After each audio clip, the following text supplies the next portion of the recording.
Então, essa gatinha aqui, a Liz, eu mostrei ela, é a mesma gatinha que fez linfocitose de 40 mil, que eu mostrei para vocês.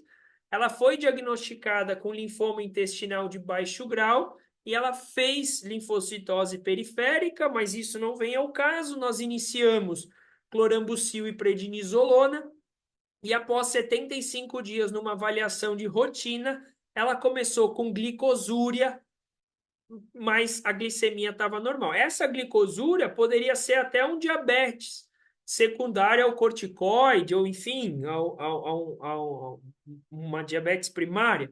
Mas aí, pessoal, ela estava o quê? Normoglicêmica. Então, opa, não é excesso de glicose passando nesse túbulo proximal do rim. É que esse túbulo está com algum problema de absorção. Então, nós tínhamos aqui 2 cruzes de glicose, né, na urina dela, e aí isso chamou nossa atenção. Bom, nossas suspeitas aqui, já que ela tinha 2 cruzes de glicose, primeira coisa é tirar da cabeça a possibilidade de um diabético, né? Então, o que a gente fez? A gente fez a glicemia e a frutosamina, tá? Então, precisa tirar a possibilidade de diabetes. E aí sim eu vou focar no túbulo renal, ok? Então, esses gatos podem desenvolver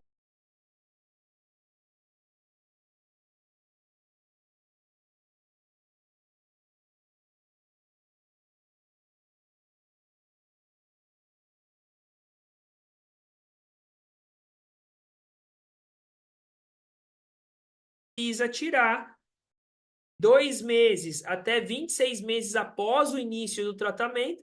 Ela desenvolveu com 2 meses e meio, tá? E então a gente vai ficar atento em relação a isso. Então, o que a gente fez? Nós confirmamos a origem da glicosúria através da dosagem da glicemia e da frutosamina. E aí, o próximo passo, eu sei que esse túbulo renal, ele não absorve só glicose. Se ela está com dificuldade de absorver glicose, ela também vai estar com dificuldade de absorver bicarbonato e com a dificuldade de absorver, eventualmente, algumas proteínas de baixo peso molecular. Lembre-se, proteínas de alto peso molecular é glomérulo, proteínas de baixo peso molecular é túbulo. E aí a gente fez. Então a gente foi fazer o quê? Eletroforese de urina para a gente tentar entender se ela tinha perda de proteínas tubulares. Como que eu vou identificar isso? Através do peso molecular dessa proteinúria. Tá? Então, proteínas de origem tubular, elas têm um peso molecular mais baixo. A biópsia renal aqui, para a gente, não vai ser viável. Então, olha só, pessoal, nós fizemos frutosamina, a frutosamina dela estava até baixa, né? Estava borderline. Ou seja, as 2 frutosaminas aqui estavam me falando que nas últimas 2 a 3 semanas a Liz não apresentou hiperglicemia. Ou seja, confirmando a minha suspeita que a glicosúria dela não era por excesso de glicose, e sim que a glicosúria dela tinha origem em túbulo renal. Fizemos a hemogaso, e aí, pessoal, um gato normal vai ter acima de 20 de bicarbonato, tá? Ela estava com 18,7, é baixo para um gato normal, tá? Então aqui já chamava a nossa atenção de estar tão borderline. Fora isso, ela estava perdendo potássio. Por quê? Porque, novamente, ela não estava reabsorvendo o potássio ali no túbulo. Fizemos a eletroforese de urina. E olha aqui, pessoal, baixo peso molecular. Se você olhar, peso molecular abaixo de 60 kilodaltons, a maioria das proteínas dela tinham menos de 60. Só 2% da proteína dela tinha mais de 60 kilodaltons. Então, 97,4% da proteinúria dela era de baixo peso molecular, reforçando a ideia que essa paciente tinha desenvolvido síndrome de Fanconi, né? Então, eu tinha glicosúria, o bicarbonato borderline, a hipocalemia e a proteinúria de baixo peso molecular. Então, com essas informações, a gente fechou uma síndrome de Fanconi induzida por clorambucil. Tá? Então, aqui mostrando aí a eletroforese de urina dela e mostrando que a gente precisava suspender esse clorambucil, tá? E aí a gente suspendeu e passou ela para ciclofosfamida. Ela já está aí há 8 meses em tratamento, em remissão completa, e hoje ela faz ciclofosfamida uma vez a cada 21 dias, tá? Então a gente está, de certa forma, bem controlado. Então lembre, o raro também acontece. Então, apesar de raro, ela desenvolveu síndrome de Fanconi induzida por clorambucil. E aí, a triagem diagnóstica que vocês vão fazer é começar pela glicosúria. Glicosúria com normoglicemia, tem que ligar o alerta de vocês, que vocês vão ter que fazer hemograma.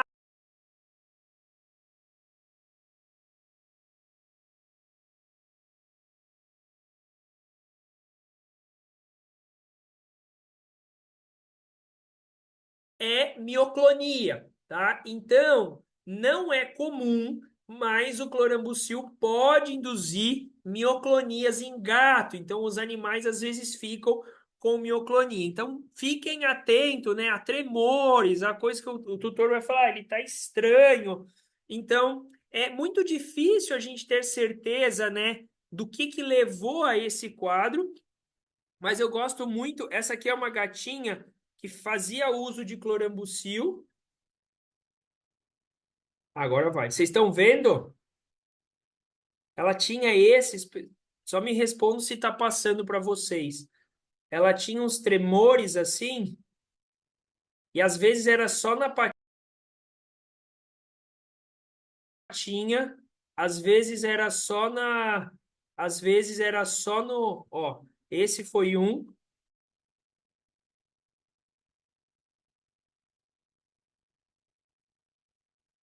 Opa, calma aí.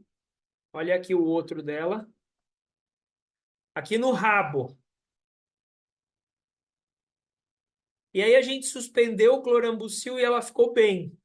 É difícil eu afirmar que foi o clorambucil, tá? Mas eram os olha só, ela fica com a cauda, a tutora filmando em casa. Nesse vídeo ela ficou com a cauda bem tensa. Esse aqui não deu para ver tão bem, mas espera aí, acho que tem esse aqui, ó. Acho que é da patinha, o primeiro vocês conseguiram ver melhor.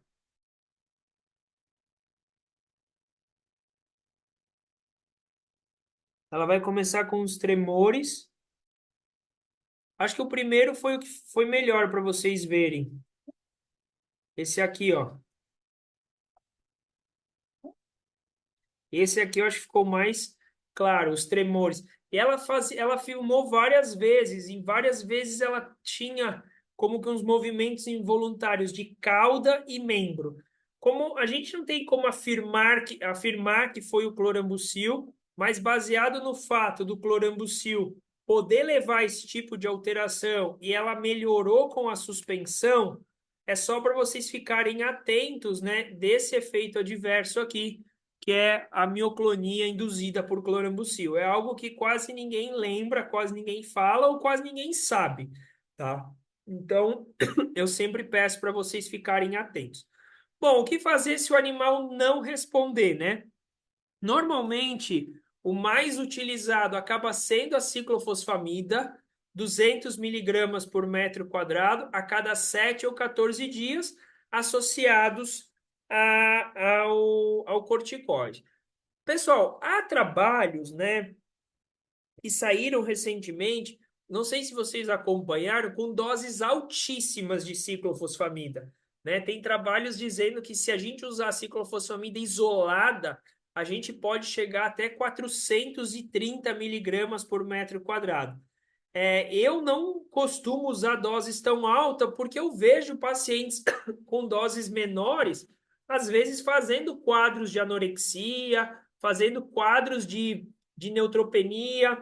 Então, assim, eu uso essas doses convencionais, né, que atendem aí aos nossos critérios. Então, esse é o trabalho que avaliou 20 gatos com linfoma gastrointestinal, que foram tratados inicialmente com clorambucil, entraram em remissão completa, mas recidivaram. E aí foi usado, né, ciclofosfamida 200 miligramas a cada 14 dias. Se o gato tiver muito sintomático, de principalmente vômito e diarreia, eu costumo entrar até a cada 7 dias para tentar controlar melhor, tá?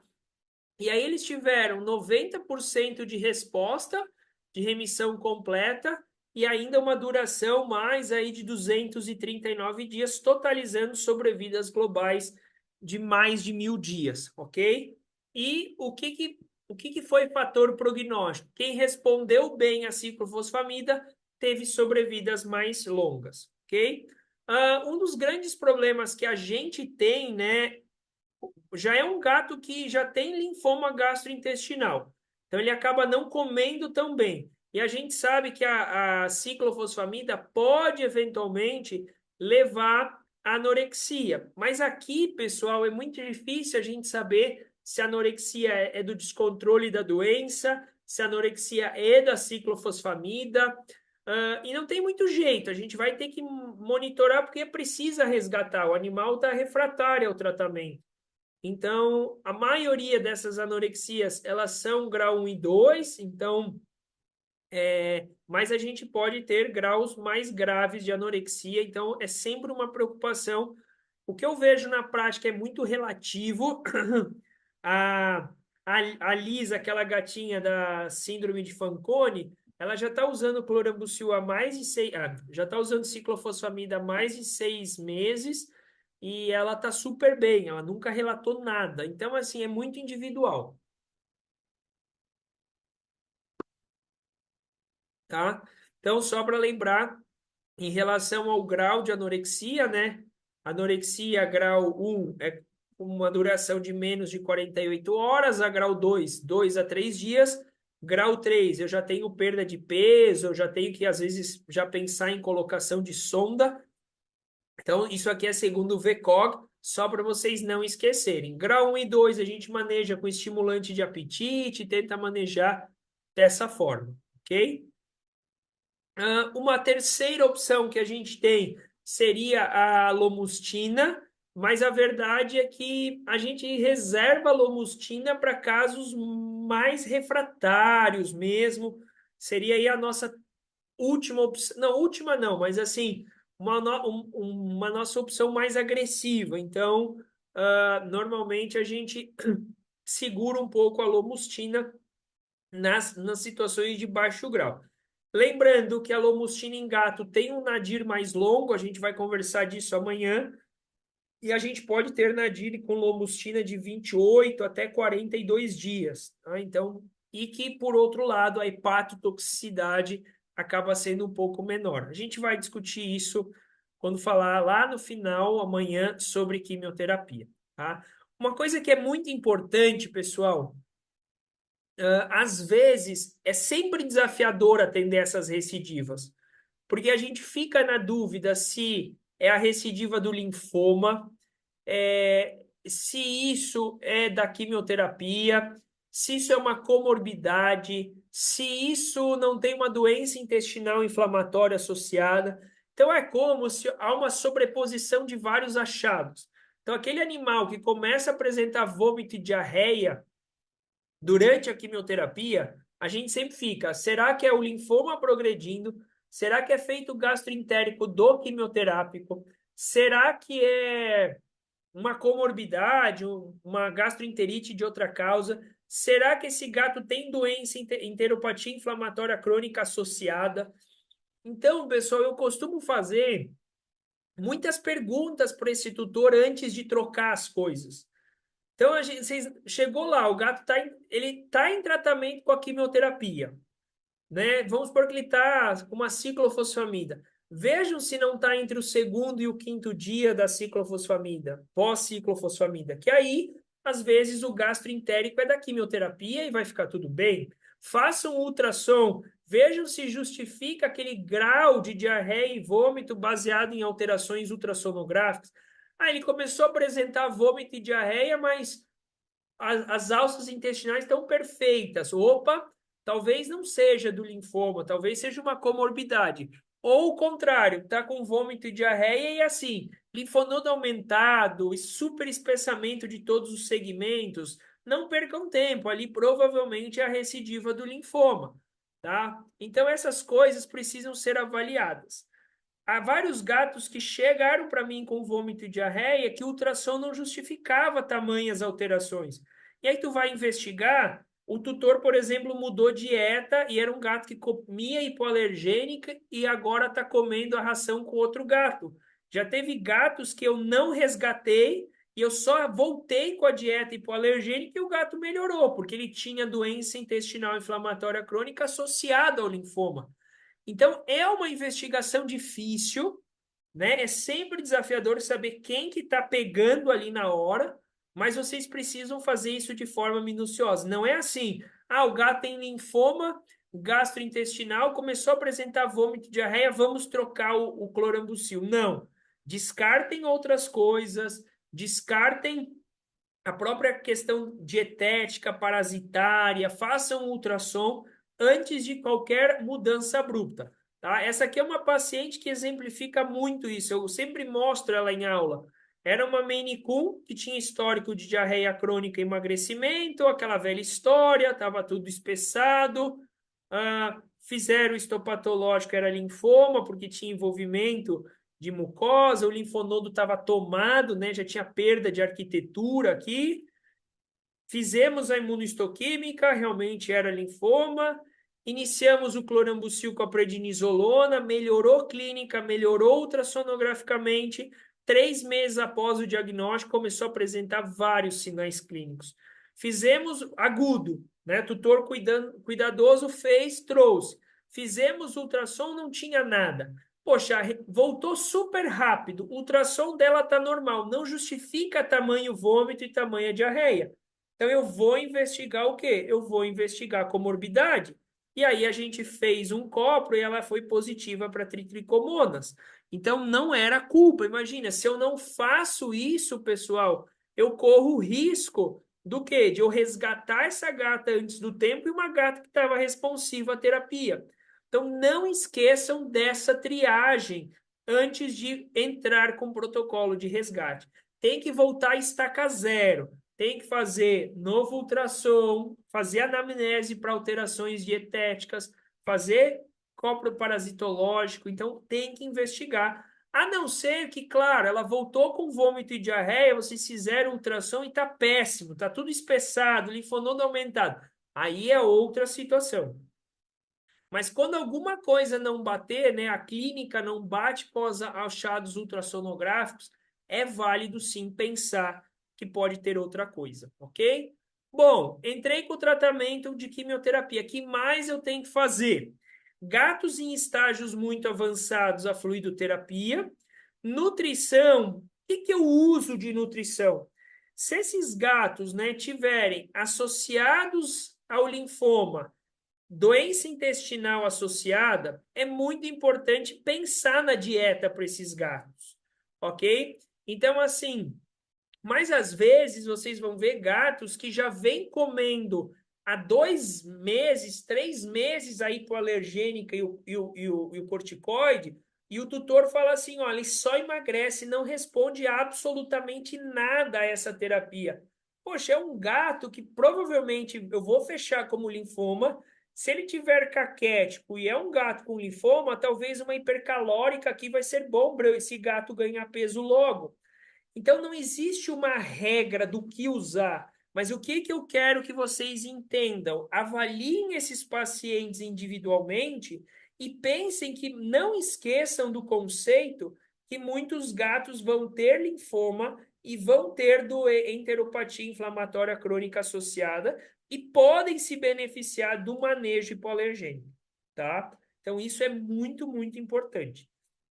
Antieméticos e protetores de mucosa, né, nesse início, quando tem muito vômito, e a suplementação de cobalamina, que a gente pode fazer subcutâneo, uma vez por semana, de 4 a 6 semanas, ou oral. Aí o oral, pessoal, muitas pessoas falam, ah, Paulo, mas qual é o sentido de suplementar cobalamina oral se esse gato não está absorvendo lá no ilho? Quando você aumenta muito o aporte dessa cobalamina lá no ilho, você dá uma dose alta oral, alguma parcela desse ilho vai absorver, tá? Então, hoje, pessoal, eu tenho excelentes respostas com o Vitecol, 1/4 de comprimido de Vitecol, tá? Então, costuma responder muito bem na suplementação oral, tá? Eles normalizam. O grande problema do Vitecol é que ele é muito concentrado. Mesmo você fazendo 1/4 de comprimido, você vai ver que esses gatos, eles vão passar de 2.000, acima de 530 é normal. Eles chegam com 100 para você. Você faz 1/4 de comprimido diário, eles vão do 100 para acima de 2.000. Então, hoje eu tenho usado o Vitecol dia sim, dia não. 1/4 de comprimido, dia sim, dia não, porque aumenta muito a cobalamina desses animais, essa suplementação. Tá? Então, a suplementação oral, ela é sim efetiva em aumentar a concentração da cobalamina, mesmo que o ilho não esteja 100%, como eu falei, qual que é a lógica? Eu aumento o aporte ali para o intestino e aumentando esse aporte, alguma porção desse ilho vai absorver e os níveis de cobalamina vão normalizar ou até ficar acima dos valores de referência, ó, supranormal, tá? Que é o que eu vejo na minha rotina. Muitas vezes, com 30 dias de suplementação, os níveis vão de 100 para cima de 2.000, tá? Pessoal, aqui é só título mais, quando vocês forem ler, né, os estudos, a gente tem várias cobalaminas no mercado, tá? A hidroxocobalamina, ela que atinge melhores concentrações, vai ter melhor, talvez, biodisponibilidade, mas no dia a dia, a gente acaba usando mais a cianocobalamina, tá? Que é o que a gente mais usa aí no dia a dia, na forma injetável, por exemplo. Esse aqui eles compararam, né, os subtipos de cobalamina, agora por injeção subcutânea, tentando avaliar as duas, né? A maioria, então, vai ter resposta a cianocobalamina, que é aquela que a gente usa. A única coisa da cianocobalamina, pessoal, é que a longo prazo ela volta a cair se a gente não melhorar a causa de base, tá? E a hidroxicobalamina, ela é como se ela mantivesse por mais tempo os níveis de cobalamina, segundo esse trabalho, ok? Então, pode ser que ela seja superior, mas a verdade é que a gente usa a cianocobalamina na nossa rotina por acesso. Então, como a gente costuma fazer? A cianocobalamina, se a gente for fazê-la, né, 250 microgramas gato semanal, 6 semanas seguidas. Aí tu para a administração, depois de 30 dias você faz mais uma aplicação. Então faz 6 semanas, descansa 30 dias, faz mais uma aplicação, e aí depois de 30 dias dessa aplicação você dosa, tá? E de tempos em tempos, às vezes você vai precisar fazer novas suplementações, porque eventualmente ela não dura tanto tempo, ok? Mas de forma geral, às vezes o gato está em remissão completa, está perfeitinho, mas você não sabe o dano funcional naquele ilho, o quanto aquele ilho está 100% absorvendo. Se você não aumentar o aporte, pode ser que lá atrás volte a cair. Tá? Então, esses gatos, eu monitoro cobalamina, mesmo se ele tiver em remissão completa. Não a cada vez que vem, né? Mas eu, pelo menos, a cada 60 dias, no máximo a cada 90 dias, se estiver em remissão completa, lindo, perfeito, eu doso a cobalamina, tá? E aí, se estiver baixo, a gente volta a suplementar. Mas é muito importante esse monitoramento aqui, ok?